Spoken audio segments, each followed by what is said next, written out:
जय जगन्नाथ समस्त को। आज मु सकाल सकाल उठला बेल को मो माँ आसी पचारा आज कौन खाइबू। मु कहली मत आज टिके माछ खाइबा को इच्छा होची। तापर माँ कहला रह मो बाबा कहूँ से नहीं आसबे। तापर मो बाबा माछ नहीं आसिले। हेले मोर माछ तरकारी खाइबा को जम्मा भी इच्छा नथिला। मु मो माँ को कहली तमे माछ तरकारी करी खाओ, मोर टिके माछ फ्राए खाया को इच्छा होची। तापर मु चली माछ फ्राए करने को। एइटी देखंतु मु माछ फ्राए करिया को कौन कौन नेची। गोटे कटा होइतिबा टमाटर, अल्प टिके अदा, अल्प टिके रसुण, एठी मु अल्प टिके अदा रसुण पेस्ट भी नहीं जाइछि। तापर कैप्सिकम आ गोटे कंचा लंका। तापर मु कड़ाई बसई देली। तापर अल्प टिके सोरिष तेल पकई देली।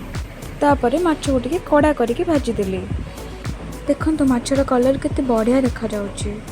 तापर सही कड़ाई रे अल्प टिके तेल नेली, गोटा मसला पकेली, कटा होइतिबा अदा रसुण, तापर कटा होइतिबा पियाज भी पकई दबा।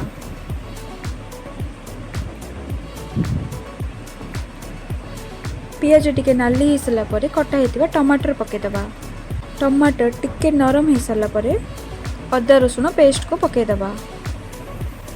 तापर मु किछिटा मसला नेछि। आपण घरे जो कौन से मसला थी आप यूज करें। मु टिके एठी मसला को पेस्ट करके नेछि। एबे आमे मसला को ऐड करबा। भल से टिके एपट सेपट करदबा।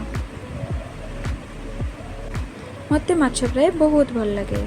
आपण मन को भल लगे ना। स्वाद अनुसार लूण पकई दबा। कटा होइतिबा कैप्सिकम पकई दबा। कटा होइतिबा पियाज भी पकई दबा। तापर ताको भल भाव कषि दबा। पियाज कैप्सिकम टिके नरम हो सारा पर गोटे चम्मच चिली सॉस, गोटे चम्मच टमाटो सॉस ऐड करबा। आपन को जदि टिके मीठा दरकार आपन को हिसाब रे टमाटो सॉस ऐड करि परिबे। ये देखंतु केते सुंदर हे गलानी मसला। एबे माछ पकई दबा। अल्प समय एपट सेपट कर दबा। एबे हमर माछ फ्राई रेडी। आपन को जदि मो वीडियो भल लागिथिबो लाइक सब्सक्राइब करिया को भूलिबेनी। रहिली जय जगन्नाथ।